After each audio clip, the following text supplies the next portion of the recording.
ውድ ቻናላችን ቤተሰቦች እንኳን ወደ ቻናላችን በደና መጣችሁ። ዛሬም ሊቨርፑል በሚመለከት ጉዳይ ተመልሼ መጥቻለሁ። በዛሬው ዕለት መናነሳው እንግዲህ የሊቨርፑል ሰሞንኛ ብቃቱን ወይም የሰሞንኛ አቋምን ይሆናል። በሊቨርፑል ምንድነው እየተፈጠረ ያለው ምክንያቱስ ምንድነው ለሰሞንኛው ብቃቱ የሚለውን ነገር እንግዲህ በጥቂቱ የምንመለከት ይሆናል። ለእናንተም እንግዲህ የሰሞኑ የሊቨርፑል እንግዲህ ጥሩ አለመሆን ምክንያቱ ምንድነው ብላችሁ ታስባላችሁ የሚለውን ነገር ኮሜንት ሴክሽን ላይ በመጻፍ አሳውቁኝ። እንደዚሁም ደግሞ እንድንመለከታቸው የምትፈልጉት ነገር ካለም እዚሁ ኮሜንት ሴክሽን ላይ በመጻፍ አሳውቁኝ። እስከመጨረሻው ድረስ አብራችሁኝ እንድትቆዩ በአክብሮት ጋብዛለሁ። ሰብስክራይብ፣ ላይክ፣ ሼር እያደረጋችሁ የቻናላችን ቤተሰብ እንድትሆኑ በአክብሮት እጠይቃለሁ። አሁን በቀጥታ እንግዲህ ወደ ያስኩላችሁ ጉዳይ እገባለሁ። ሊቨርፑል እንግዲህ ዘንድሮ አሰልጣኝ አርነ ስሎትን ከቀጠረ በኋላ እንግዲህ ጥሩ የሚባልን አጀማመርን መጀመር ይችላል። ምንም እንኳን በኖቲንግሃም ፎረስት በአንፊልድ ሽንፈት ቢያጋጥመው ከዛ በኋላም ግን ምንም አይነት ሽንፈት አላጋጠመውም ነበር እስከ ፉልሃም ጨዋታ። እንደዚሁም በሌሎች ውድድሮች ራሱ ጥሩ የሚባልን አጀማመር መጀመር ይችላል። በሻምፒየንስ ሊጉም እንደዚሁ ሁሉንም ጨዋታዎች ማሸነፍ ይችላል ከመጨረሻው ጨዋታ በስተቀር። እሱም እንግዲህ ማለፉን ካረጋገጠ በኋላ ነው በሊግ ካፑም ለፍጻሜ መድረስ ይችላል። ከዛ በኋላ ግን የተፈጠሩ ነገሮች አሉ። በተለይ ደግሞ አዲሱ አመት የፈረንጆቹ ከገባ በኋላ እንግዲህ ሊቨርፑሎች እየተሸነፉ ነው ያሉት። በሊግ ካፑም እንግዲህ በቶተንሃም 1-0 ተሸንፎ ነበር በመጀመሪያው ዙር። በሻምፒየንስ ሊግ የመጨረሻ ጨዋታ ተሸንፎ ነበር። እንደዚሁም በኤፍኤ ካፕም እንግዲህ በፕሌይሞዝ ተሸንፎ መውደቅ ችሏል። እንደዚሁም በፒኤስጂ በሜዳው 1-0 ተሸንፎ ከዛ በኋላም ደግሞ በፔናልቲ ተሸንፎ መውደቅ ችሏል። በተጨማሪም ደግሞ በሊግ ካፑም የፍጻሜ ጨዋታ እንግዲህ በኒውካስል ዩናይትድ እንግዲህ 2-1 በሆነ ውጤት ተሸንፎ ዋንጫውን ማጣት ችሏል። እንደዚሁም ደግሞ እሁድለት በተደረገው ጨዋታ እንግዲህ በፕሪሚየር ሊጉ በፉልሃም 3-2 በሆነ ውጤት ተሸንፏል። ይህ ሽንፈት በርግጥ በፕሪሚየር ሊጉ እንግዲህ ሁለተኛ ሽንፈቱ ሆኖ ተመዝግቧል። ነገር ግን ይሄ ውጤቱን እንተውና ማለት ነው። ምክንያቱም እንግዲህ ሁለት ጨዋታ በፕሪሚየር ሊጉ በ30 ጨዋታ እንግዲህ ሁለት ጨዋታ ብቻ መሸነፍ ያን ያህል ትልቅ ነገር አይደለም። ምክንያቱም ከዚህ በፊትም እንግዲህ ተደጋጋሚ የተሸነፍንባቸው ጊዜዎች አሉ። አምናም እንግዲህ ጥሩ የሚባልን ሂደት መሄድ ይችላል ነበር። በተለይ እስከ 30ኛው ጨዋታ ድረስ እንግዲህ በ70 ነጥብ አንደኛ ነበርን በዚህ ሰዓት ማለት ነው። አምና በ70 ነጥብ አንደኛ ነበርን። አርሰናል በ68 ነጥብ ሁለተኛ ነበረ በ30 ጨዋታ ማለት ነው። ከዛ በኋላ ነው እንግዲህ ጥሩ ውጤት ማምጣት ያልቻልነው ወይም ደግሞ እየወረድን መሄድ የቻልነው። ዘንድሮ ግን እስካሁን ድረስ እንግዲህ በጣም ጥሩ የሚባልን ጊዜን ማሳለፍ ይችላል። በፕሪሚየር ሊጉ ሁለት ጊዜ ብቻ ነው የተሸነፍነው። በሻምፒየንስ ሊጉ እንግዲህ በዚህ ሰዓት ጥሩ በሆነው ቲም በፒኤስጂ ነው ተሸንፈን የወደቅነው። በኒውካስልም ቢሆን ጥሩ የሚባሉ ቲሞች ናቸው በቀናቸው ማለት ነውና ያን ያህል ላያስደንቅ ይችላል በእነዚህ ቲሞች መሸነፋችን። ነገር ግን ትንሽ አሳሳቢ የሚያደርገው ነገር ምንድነው በተከታታይ በእነዚህ ጨዋታዎች እንደዚሁም ባሸነፍንባቸው ጨዋታዎች ራሱ እያሳየ ነው ያለው ፐርፎርማንስ እንግዲህ ጥያቄ ውስጥ የሚከት ነው። ምናልባትም እንግዲህ ለሚመጣው አመትም ራሱ በጣም አሳሳቢ ሊሆን የሚያስችል ነገር ነው። አንድ ነገር ልጠይቃችሁ። ለመጨረሻ ጊዜ ሊቨርፑል ሙሉ ለሙሉ ጨዋታውን በልጦ ሙሉ 90 ደቂቃውን በልጦ ያሸነፈበትን ጨዋታ ታስታውሳላችሁ? ትንሽ ወደ ኋላ በጣም ራቅ ይላል። ምክንያቱም ከፉልሃም ጋር ፈርስት ሃፍ ላይ ጥሩ አይደለም የነበር ነው። ከኤቨርተን ጋር የተሻለን ነበር። ነገር ግን ደግሞ የራሳችንም ስህተት ነበረብን። ኤቨርተኖች እንደው የተሳሳተናቸውን ስህተቶች ባለመጠቀማቸው ነው ተሸንፈው የወጡት እንጂ ምናልባትም ቀድሞ አስቆጥሮ ቢሆን ኖሮ እንግዲህ የጨዋታው ውጤት የተለየ ሊያደርገው የሚችልበት ሁኔታ ነበር። በርግጥ በዚህ ሲዝን ላይ ጥሩ እየተጫወትንም ራሱ ለተቃራኒ ቡድኖች እንግዲህ አንድም ሁለትም ቻንስም እንግዲህ ስንሰጥ ነበር። ከዚህ በፊትም እንግዲህ አሰልጣኝ አርነ ስሎት በዚህ ዙሪያ ተናግረው ነበር። ቻንሶችን እየሰጠን ያለ ነው ሲሉ ነበር። ጥቂት ቻንሶችን ነው የምንሰጠው። እነዛን ጥቂት ቻንሶች ደግሞ ተቃራኒ ቡድኖች ሲጠቀሙበት ነበር። በኤቨርተኑ ጨዋታ ላይ እንግዲህ አለመጠቀማቸው ነው እንጂ ምናልባትም እንግዲህ ነጥብ ጥለን ልንወጣ የምንችልበት ቻንስ ነበር። ነገር ግን የኤቨርተኑ ጨዋታ እንግዲህ ካለፉት ጥቂት ጨዋታዎች የተሻለን የነበረው።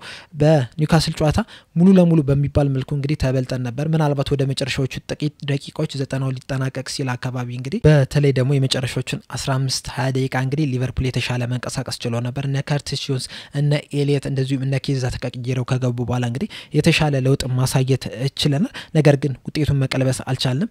ፒኤስጂ ጨዋታ ከተመለከትነው እንግዲህ መጀመሪያ አካባቢ ጥሩ ነበር መንቀሳቀስ የቻለው። ነገር ግን እነሱ አንድ ድል አግኝተው ጎሏን ማስቆጠር ይችላል። ሰከንድ ሃፍ ላይም ጥሩ የሚባል አጀማመር ጀምረን ነበር። ነገር ግን ጨዋታው ከተጠናቀቀ በኋላ ግን በተለይ ኤክስትራ ታይም ላይ እንግዲህ ሙሉ ለሙሉ እነሱ በልጠውን ነበር። ጎል ማስቆጠር የሚችሉበት ቻንስ ነበራቸው። የዛኔ እንደውም የተሻለ እንቅስቃሴ ማድረግ ይችላል ነበር። ነገር ግን የተሻለ ብንንቀሳቀስ ራሱ አፈጻጸም ላይ በጣም ችግር ነበረብን። ጎሎቹን ማስቆጠር እየቻልን አይደለም። ያገኘናቸውን ቻንሶችም እየተጠቀመን አይደለም የምንገኘው።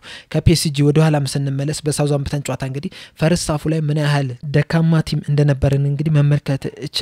ከዛ በኋላ እንግዲህ በጣም ቀላል በሆነች ስህተት ነው እንግዲህ እነሱ ሳውዛምፕተኖች ጎሏን ማስቆጠር የቻሉት። ከዛ በኋላ ሰከንድ ሃፍ ላይ እንግዲህ ተከታታይ ሁለት ጎሎችን ማስቆጠር ይችላልናል 51ኛውና 54ኛው ደቂቃ ላይ። ከዛ በኋላ 88ኛው ደቂቃ ላይ እንግዲህ ጎል አስቆጥረን ማሸነፍ የቻልነው። ከዛ በፊት በነበረው ጨዋታ ደግሞ ከፒኤስጂ ጋር ባደረግነው የፓሪስ ጨዋታ እንግዲህ ምን ያህል ደካማ እንደነበረ ሙሉ 90 ደቂቃ እንግዲህ ተከላክለን እንደወጣን እንግዲህ በደንብ የምናስታውሰው ነው። የዛኔ እንደውም አሊሰን ባይኖር ኖሮ ግብ ጠባቂ ላይ ምናልባትም ከ4 ጎል በላይም ተቆጥሮብን ሊወጣ የሚችልበት ቻንስ ነበረን። 9 ሙከራዎችን ነው እንግዲህ የዛኔ ጨዋታ ላይ እንግዲህ ማዳን የቻለው እንደምናስታውሰው ማለት ነው። የዛኔም እንግዲህ በጣም ደካማ ሆነን ነበር የታየ ነው።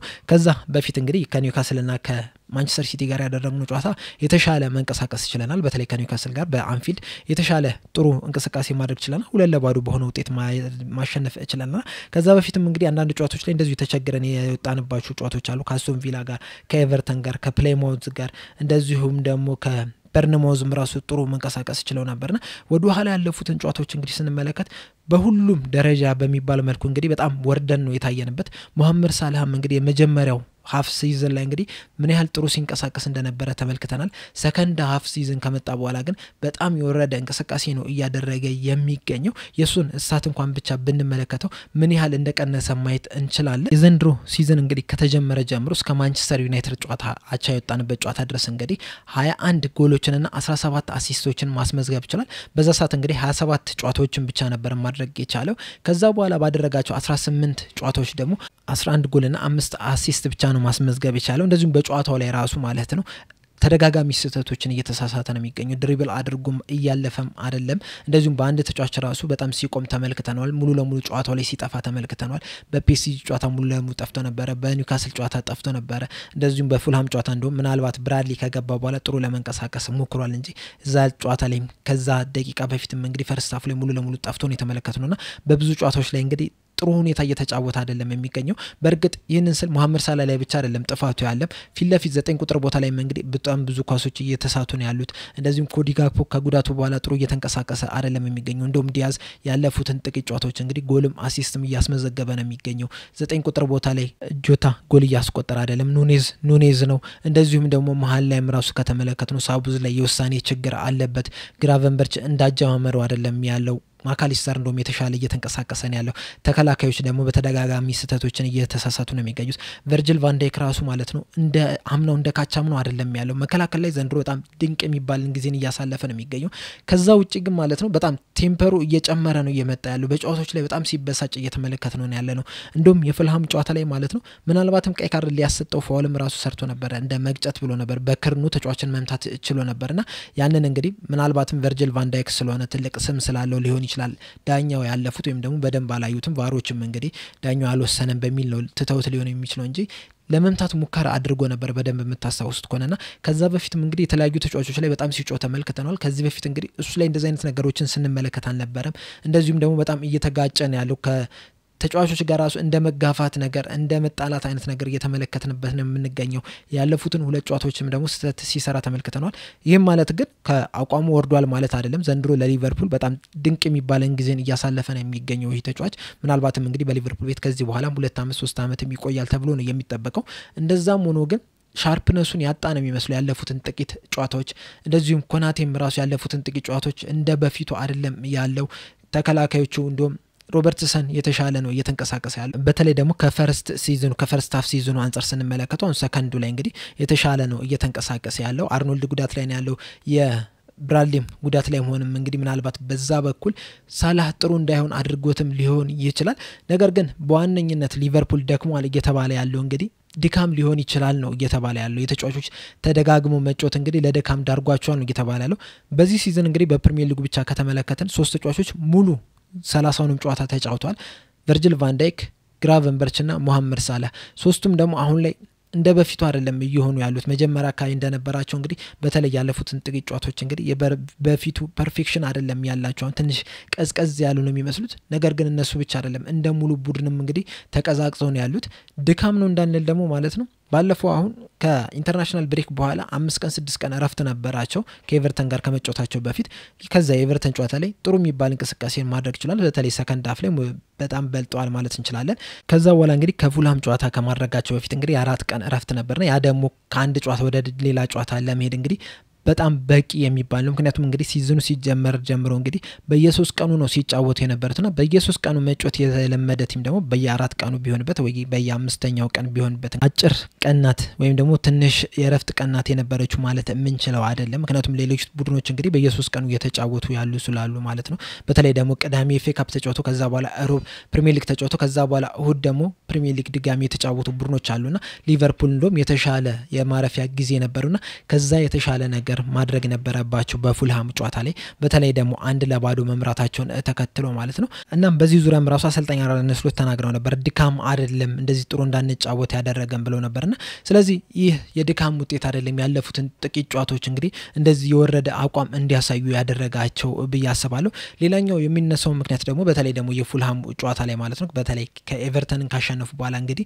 ምናልባትም ዋንጫውን በልተናል ብሎ የመዘናጋት ነገር ታይቶባቸዋል ነው እየተባለ ያለው ይህም ደግሞ ምክንያት ሊሆናቸው አይገባም ጥሩ ጨዋታ ላለመጫወታቸው ምክንያቱም እንግዲህ የፉልሃም ጨዋታ ላይ ብቻ አይደለም ጥሩ እንቅስቃሴ ያላደረጉት ከዛ በፊትም እንግዲህ ቀደም በተጠቀስኳቸው ጨዋታዎች ላይ ራሱ ጥሩ መንቀሳቀስ አልቻለም በተለይ ዘንድሮ ሲዝን ማለት ነው ፈርስት ሃፍ ላይ በጣም ወርደን ነው እየታየን ያለ ነው ከዛ ሰከንድ ሃፍ ላይ ነው እንግዲህ የተሻለ እየተንቀሳቀስን ያለ ነው እዚህ ላይ ራሱ እስካሁን ድረስ አሰልጣኙ በደንብ አለመስራታቸው ራሱ በጣም የሚያስገርም ነው ምክንያቱም እንግዲህ ሲዝኑ ከተጀመረ ጀምሮ እንግዲህ አንድ ተደጋግሞ የሚነገር ነበር ምንድነው ሊቨርፑል ሲጫወት ሁለት ሃፍ ነው የሚጫወተው ፈርስት ሃፉ ጥሩ አይደለም የሚንቀሳቀሰው በሰከንድ ሃፍ ደግሞ በሁለተኛው ግማሽ ደግሞ በጣም ምርጥ የሚባለው ብቃታችን ስናስመለክት ነበርና እዚህ ነገር ላይ እንግዲህ አለመስራታቸው በጣም የሚያስገርም ነው የሆነ ነገር አለመቀየራቸው በጣም የሚያስገርም ነገር ነው እናም ዋንጫ ማሸነፋቸው ተከትሎ የመዘናጋት ነገር ነው የሚለው ነገር እንግዲህ ተቀባይነት የለውም በዛ ላይ ደግሞ ገና 7 ጨዋታ ይቀራል እስካሁን ድረስ ቴክኒካሊ ዋንጫውን አላሸነፍንም ገና በ11 ነጥብ ልዩነት ነው ያለን ከአርሰናል ጋር ከዚህ በኋላ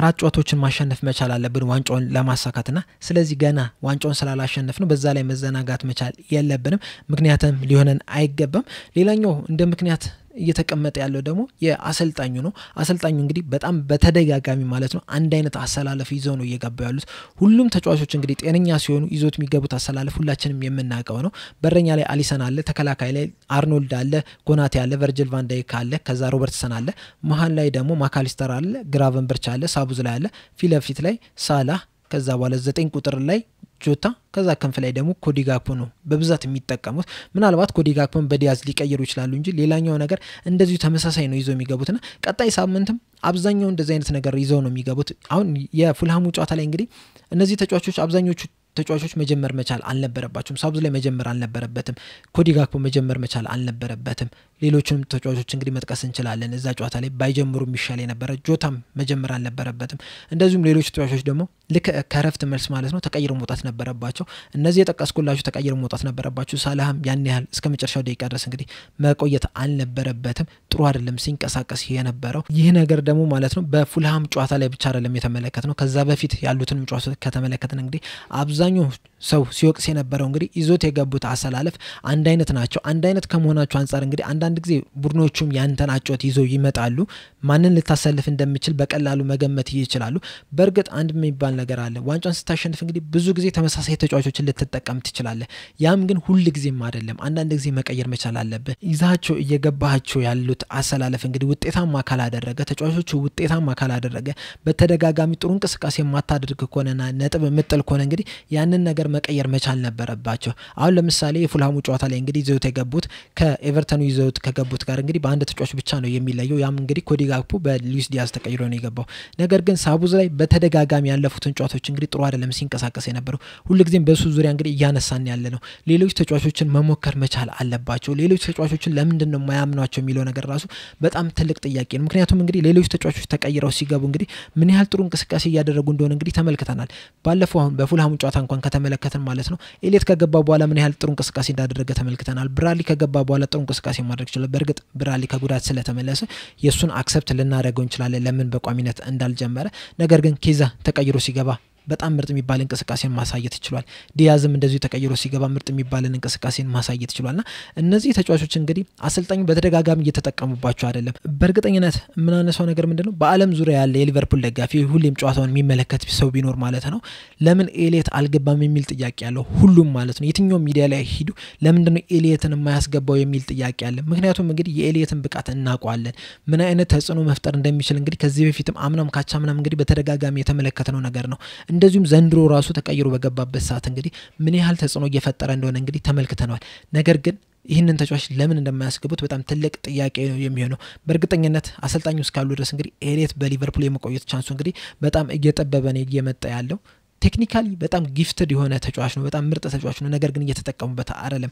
ከዛም ተቀይሮ ሲገባ እንግዲህ ምን ያህል ዳይሬክት እንደሚሄድ እየተመለከተ ነው ያለነው፣ ምን ያህል ጥሩ ተጫዋች እንደሆነ እየተመለከተ ነው ያለነው። ነገር ግን እሳቸው ግን ተመሳሳይ አይነት አሰላለፍን ነው ይዘው እየገቡ ያሉት። አሁን የሊቨርፑል ፐርፎርማንስ ጥሩ ቢሆን ኖሮ እኮ እነዚህ ተመሳሳይ ተጫዋቾችን ይዘው ቢገቡ እኮ ያን ያህል ጥያቄ አናነሳም ነበር። ምክንያቱም ፐርፎርማንሱ አለ፣ ውጤቱ አለ። ነገር ግን ውጤቱም ሲጠፋ ፐርፎርማንሳችንን ጥሩ ካልሆነ ግን መቀየር መቻል አለበት። ሁሌ ተመሳሳይ ነገር ይዞ መግባት ለማንም አይበጅም። ያን ነገር ይዞ አለመግባታቸው እንግዲህ አሰልጣኙን ተወቃሽ ያደርጋቸዋል። ምናልባትም ሊቨርፑል እንግዲህ እንደዚህ ጥሩ ውጤት ላለማምጣታችንም እንግዲህ አንዱ ተጠያቂ የሚሆኑት እንግዲህ አሰልጣኙ ናቸው። ይበልጥ ትዝ የሚለኝ አንድ ጨዋታ ምን አለ ከሳውዛምፕተን ጋር ያደረግነው ጨዋታ 3-1 ያሸነፍንበት ጨዋታ ማለት ነው። ፈርስት ሃፍ ላይ ማለት ነው ምን ያህል የወደቀ ቲም እንደተመለከትን ሁላችንም እናስታውሳለን። መሮጥ አልቻሉም፣ በጣም ተዳክመው ነበር። በተለይ ደግሞ ከፒኤስጂ ጋር እንግዲህ በጣም እንደዛ ተሯሩጠው በጣም ተከላክለው ነበር ይዘው የወጡትና የዛ ድካም ነበር። ሁላችንም ስንል የነበረው ነገር ምንድነው በዛ ጨዋታ ላይ ሳውዝ ላይ መጀመር አልነበረበትም፣ እንደዚሁም ሌሎች ተጫዋቾች ራሱ እረፍት መስጠት ነበረባቸው ስንል ነበር። በዛ ጨዋታ ላይ ግን ቋሚ አድርገውት ነው ያሰለፉት። ከዛ በኋላ ፈርስት ሃፍ ላይ ጭራሽ ኳስ የነካም ራሱ አይመስልም ነበር። በጣም ተዳክመን የነበረ የተመለከትነው ሌሎችም ተጫዋቾች ማለት ነው። እናም በዛ ጨዋታ ላይ እንግዲህ 45ኛው ደቂቃ ላይ 3 ቅያሬ ነበር ያደረጉት። ሮበርትሰን በሲሚካስ፣ ማካሊስተር በከርቲሽንስ፣ ኤሊየት ደግሞ በሳውዝ ላይ እንዲገቡ ተደረገ።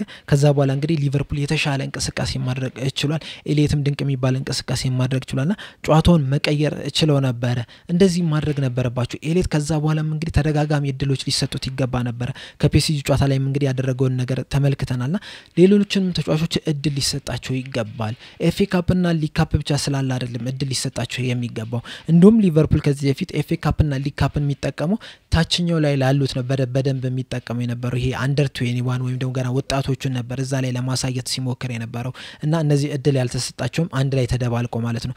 ነገር ግን ከነዛ ከሁለቱም ውድድሮች ወጥተናል። አሁን ያለን ብቸኛው ጨዋታ ምንድነው? ፕሪሚየር ሊግ ነው።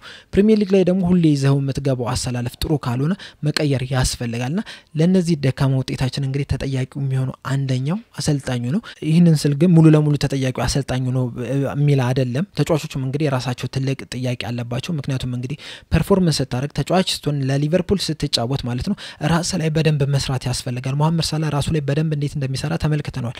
ሌሎችም ተጫዋቾች እንግዲህ በዛ ስታንዳርድ መሆን መቻል አለባቸው። መሐመድ ሳላ ብቻውን አንድን ቲም እንግዲህ እስካሁን ድረስ ይዞት መምጣት ይችላል። 50 በላይ የጎል ኮንትሪቢዩሽን ማድረግ ይችላል ዘንድሮና ይህም እንግዲህ በሱ ጥረት የተገኙ ናቸው። እሱም በደንብ ሲንቀሳቀስ ነው። እሱ ባልተንቀሳቀሰበት ሰዓት ደግሞ ሌሎቹም እሱን ሊያግዙት ይገባል። ምክንያቱም ይህ የቲም ጨዋታ ነው። ሌሎቹም ምርጥ ሊሆኑ ይገባል። እነ ዲያዝ፣ እነ ሳቡዝ ላይ፣ እነ ጆታ፣ እነ ኑኔስ የተሻለ እንቅስቃሴ ማድረግ መቻል አለባቸው። ያገኙትን እድሎች መጠቀም መቻል አለባቸው። እንደዚሁም የተሻለ እድል መፍጠር መቻል አለባቸውና ተጫዋቾቹም ራሱ ትልቅ ተጠያቂ ነው የሚሆኑት እና ምናልባትም እንግዲህ ትንሽ የመዘናጋትም ነገር ታይቶባቸው ሊሆን ይችላል። እዛ ላይም በደንብ መስራት መቻል አለባቸው። ምክንያቱም እንግዲህ ፕሪሚየር ሊጉን ማሸነፍ ከፈለክ ዳኛው ፊሽካውን ከነፋባት ሰዓት ጀምሮ እንግዲህ ሙሉ 90 ደቂቃውን በምርጥ ብቃት መጫወት መቻል አለብህ። ፈርስት ሃፍ ላይ መጥፎ ሆነ ሰከንድ ሃፍ ላይ ጥሩ መሆን አይደለም፣ ሙሉ ለሙሉ ጥሩ መሆን መቻል አለብህ።